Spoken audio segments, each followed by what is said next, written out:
Ei, gente, tudo bem com você? Olha, hoje faremos a leitura do 34º capítulo do livro de Êxodo.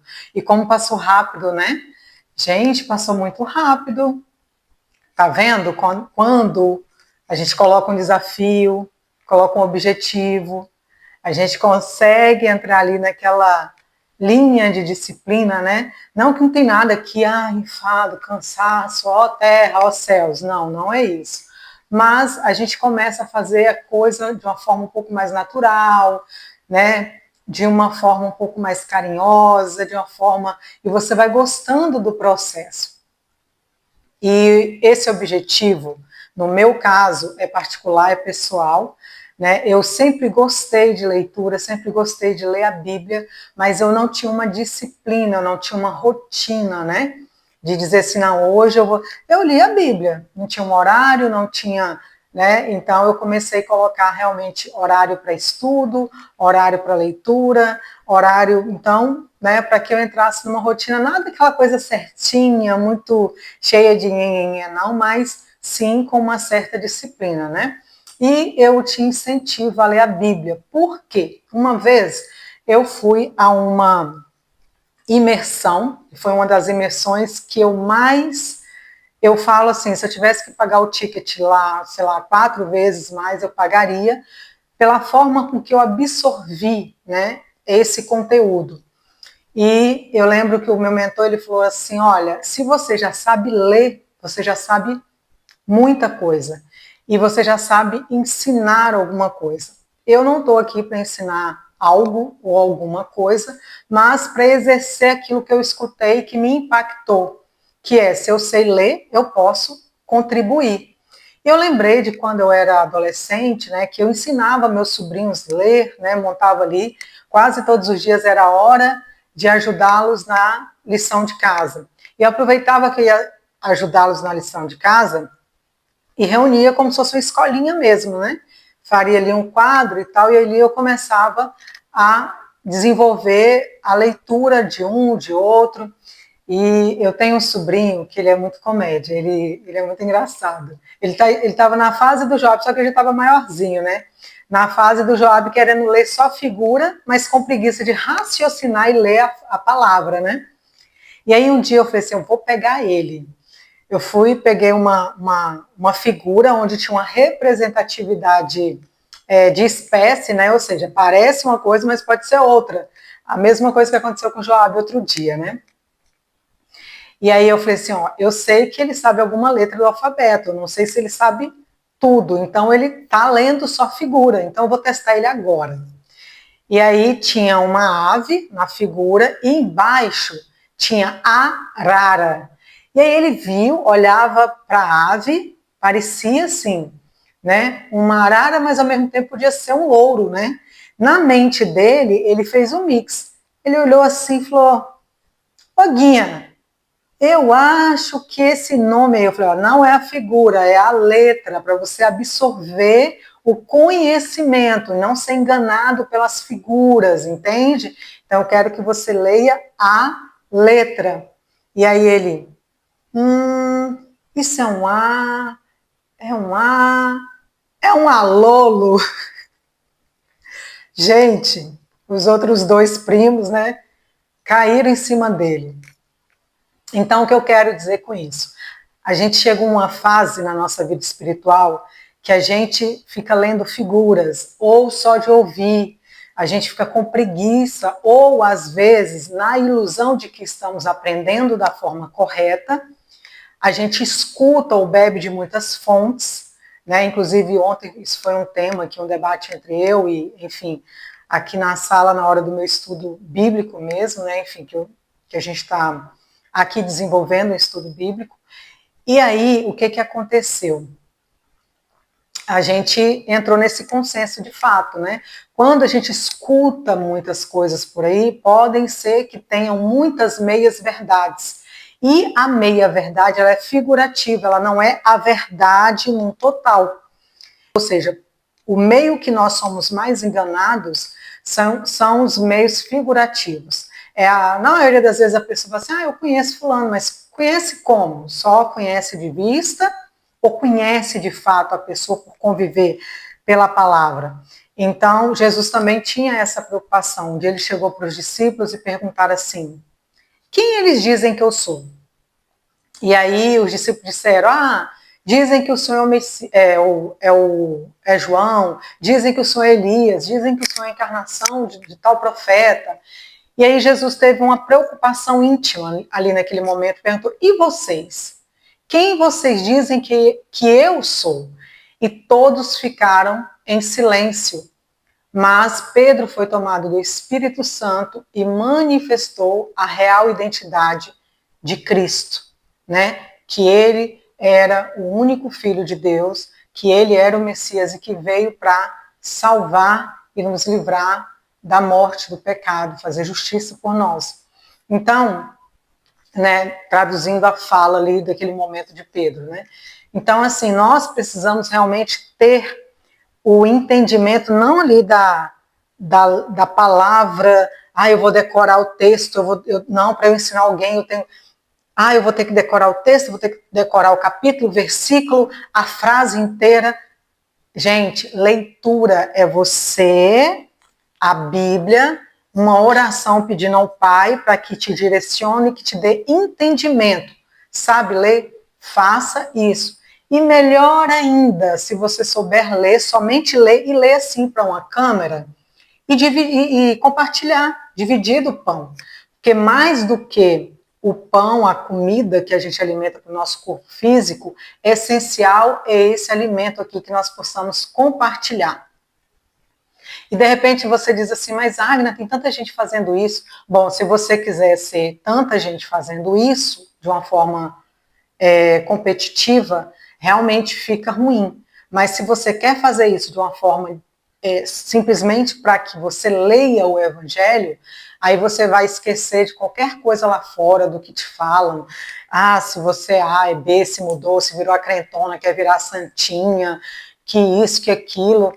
Você vai esquecer que o fulano está montando um canal para ser visto como uma entidade santa, né? Você vai esquecer de tudo isso. Mas que fulano já faz isso há 10, 20 anos.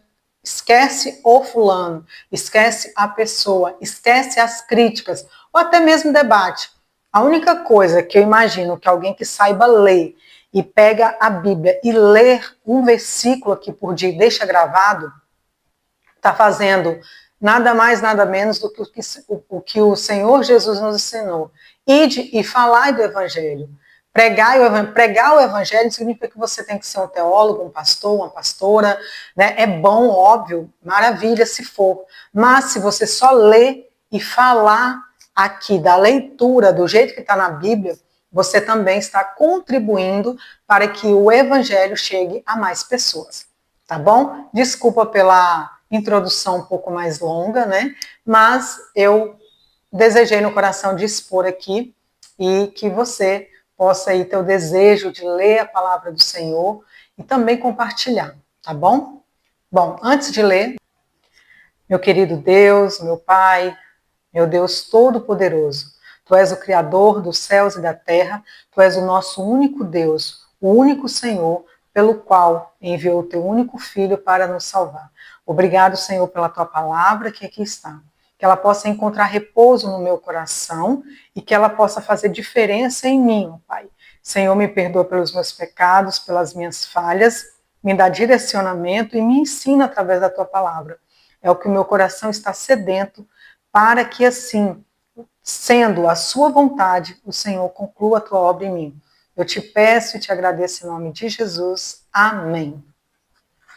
Bom, vamos aqui abrir a nossa leitura. Gente, já estamos terminando! Que legal, eu fico feliz. Porque eu, de fato, sou uma pessoa que eu preciso dessas disciplinas, né? Eu preciso de rotina. Isso me faz muito bem. Eu gosto de estar contribuindo também. Já está fechando aqui, ó. Gente, ninguém mais vê aquele pontinho lá que a gente começou, né? Tá dando para ver aí? Tá vendo? É assim que a gente vai molhando a sementinha boa do dia a dia. Fazendo coisas boas, né? Então vamos lá. as novas tábuas dos 10 mandamentos. Por que novas tábuas, Agna? Porque a primeira tábua, lembra? Assim que Moisés desceu do monte, viu o povo naquelas ações pagãs, ele irou e quebrou as tábuas. Então, ele foi lá conversar com Deus, Deus já não queria mais com o povo, Deus já queria exterminar aquele povo, Deus queria começar uma nação através de Moisés. Moisés, já que só você me obedece, só você me escuta, então vamos aqui começar a nação, eu e você, e eu vou fulminar aquele povo lá embaixo. Então, gente, assim como é a grandeza do poder, né, da ira de Deus, nesse ponto, a ponto de querer fulminar, também a grandeza da bondade e da misericórdia, assim que ouviu a oração e as súplicas de Moisés. Então, Deus disse, então tudo bem, eu vou enviar um anjo para que vá com vocês, eu não vou, porque esse povo é povo obstinado. O que é um povo obstinado? Desobediente, orgulhoso, rancoroso. Eles tinham pego aquela cultura do Egito, tinham levado com eles.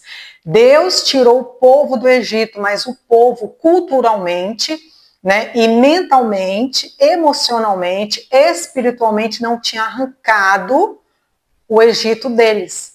Então, aconteceram esses processos durante essa caminhada pelo deserto. Vamos continuar aqui. Versículo 34. Então disse o Senhor a Moisés, lavra-te 2 tábuas de pedra, como as primeiras, e eu escreverei nas tábuas as mesmas palavras. Deus não mudou o projeto dele, né? Que estava nas primeiras tábuas, que tu quebrastes. E prepara-te para amanhã, para que subas pela manhã ao monte Sinai. E ali põe-te diante de mim no cume do monte. E ninguém suba contigo, e também ninguém apareça em todo o monte, nem ovelhas, nem bois, se apacentem defronte do monte. Versículo 4. Então, ele lavrou 2 tábuas de pedra, como as primeiras, e levantou-se Moisés pela manhã de madrugada e subiu ao monte Sinai, como o Senhor lhe havia ordenado, e tomou as 2 tábuas de pedra na sua mão. E o Senhor desceu numa nuvem e se pôs ali, junto a ele, e ele apregoou o nome do Senhor. Passando, pois, o Senhor perante a sua face, clamou. Versículo 6. Passando, pois, o Senhor perante a sua face, clamou. Jeová, o Senhor, Deus misericordioso e piedoso, tardio em iras e grande em beneficência e verdade. Assim como é grande a ira de Deus, também é grandíssima a misericórdia e a benevolência do Senhor. Então Moisés ficou alegre em saber que Deus havia ouvido a sua oração. Que guarda a beneficência em milhares, olha só, versículo 7, que guarda a beneficência em milhares, que perdoa a iniquidade e a... Gente, eu vou grifar. Eu vou grifar porque, além de que vai me ajudar a ler, é maravilhosa essas palavras. Versículo 7. Que guarda a beneficência em milhares, que perdoa a iniquidade e a transgressão e o pecado, que ao culpado não tem por inocente, que visita a iniquidade dos pais sobre os filhos e sobre os filhos dos filhos até a 3ª e 4ª geração. E Moisés apressou-se, inclinou a cabeça à terra e encurvou-se. Versículo 9.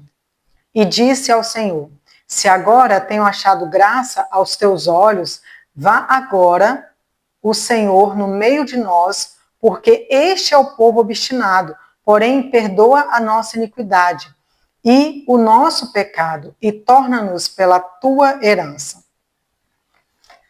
Deus faz um pacto. Versículo 10. Então disse, eis que eu faço um concerto, farei diante de todo o teu povo maravilhas que nunca foram feitas em toda a terra, nem entre gente alguma, de maneira que todo este povo, em cujo meio que tu estás, veja a obra do Senhor, porque coisa terrível é o que faço contigo. Terrível, quando diz na Bíblia terrível, é coisa maravilhosa. Guarda o que eu te ordeno hoje. Eis que eu lançarei de diante de ti os amorreus, os cananeus e os heteus, e os ferezeus, e os heveus, e os jebuseus. Guarda-te, que não faças concerto com seus moradores, a terra onde hás de entrar, para que não seja por laço no meio de ti. Versículo 13. Mas os teus altares transtornareis, e as suas estátuas quebrareis, e os teus bosques cortareis, porque te não inclinarás diante de outros deuses. Pois o nome do Senhor é zeloso, Deus zeloso ele é. Para que não faças concerto com os moradores da terra, e não prostituam após os seus deuses, nem sacrifiquem aos seus deuses, e tu, convidado deles, comas os teus sacrifícios. Gente, olha o zelo de Deus contra a infidelidade. Deus abomina a infidelidade. E os tomes mulheres das suas filhas para os teus filhos, e as tuas filhas, prostituindo-se após os seus deuses. Façam que também teus filhos se prostituem após os seus deuses. Não farás para ti deuses de fundição. A festa dos pães asmos guardarás 7 dias, comerás pães asmos como te tenho ordenado. Versículo 17. Não farás para ti deuses de fundição. A festa dos pães asmos guardarás 7 dias, comerás pães asmos, como tenho ordenado, ao tempo apontado do mês de Abibe, porque no mês de Abibe saístes do Egito. Versículo 19. Tudo o que abre a madre, meu é, até todo o teu gado, que seja macho, abrindo a madre de vacas e de ovelhas. O burro, porém, que abrir a madre, resgatarás com um cordeiro. Mas, se o não resgatastes, cortar-lhes-ás a cabeça. Todo o primogênito dos teus filhos resgatarás. E ninguém aparecerá vazio de diante de mim. Versículo 21. 6 dias trabalharás, mas ao 7º dia descansarás. Na aradura e na cega descansarás. Também guardarás a festa das semanas, que é a festa das primícias, da cega do trigo, e a festa da colheita no fim do ano. 3 vezes no ano, todo macho entre ti aparecerá perante ao Senhor Jeová, Deus de Israel. Porque eu lançarei as nações de diante de ti, e alargarei o teu termo. Ninguém cobiçará a tua terra, quando subires para aparecer 3 vezes no ano diante do Senhor teu Deus. Versículo 25. Não sacrificarás o sangue do meu sacrifício com pão levedado, nem o sacrifício da festa da Páscoa ficará da noite para a manhã. Versículo 26. As primícias dos primeiros frutos da tua terra trarás à casa do Senhor, teu Deus. Não cozerás o cabrito no leite da sua mãe. Disse mais o Senhor a Moisés: escreve essas palavras, porque, conforme o teor das palavras, tenho feito concerto contigo e com Israel. E esteve Moisés ali com o Senhor 40 dias e 40 noites. Não comeu pão nem bebeu água, e escreveu nas tábuas as palavras do concerto, os 10 mandamentos. O rosto de Moisés resplandece. Gente, Deus sustenta demais, né? Deus sustenta, né? Versículo 29. O rosto de Moisés resplandece. E aconteceu que, descendo Moisés do monte Sinai, e Moisés trazia as 2 tábuas do testemunho em sua mão, quando desceu do monte. Moisés não sabia que a pele do seu rosto resplandecia, depois que o Senhor falara com ele. E olhando, pois, Arão e todos os filhos de Israel para Moisés, eis que a pele do seu rosto resplandecia, pelo que temeram de chegar-se a ele. Então Moisés chamou a Arão e todos os príncipes da congregação e tornaram a ele. E Moisés lhes falou. Depois chegaram também todos os filhos de Israel e lhes ordenou tudo que o Senhor falara com ele no Monte Sinai. Assim acabou Moisés de falar com eles e tinha posto um véu sobre seu rosto. Porém, entrando Moisés perante o Senhor para falar com ele, tirava o véu até que saía. E saindo, falava com os filhos de Israel o que lhe era ordenado. Versículo 35 e último. Assim, pois, viam os filhos de Israel o rosto de Moisés, e que resplandecia a pele do rosto de Moisés, e tornava Moisés a pôr o véu sobre o rosto, até que entrava para falar com ele. Bom, finalizamos aqui a leitura do capítulo 34, ficando assim a leitura do capítulo 35 para o próximo vídeo. Tá bom? Que Deus abençoe a sua noite, uma excelente semana. Tchau, tchau!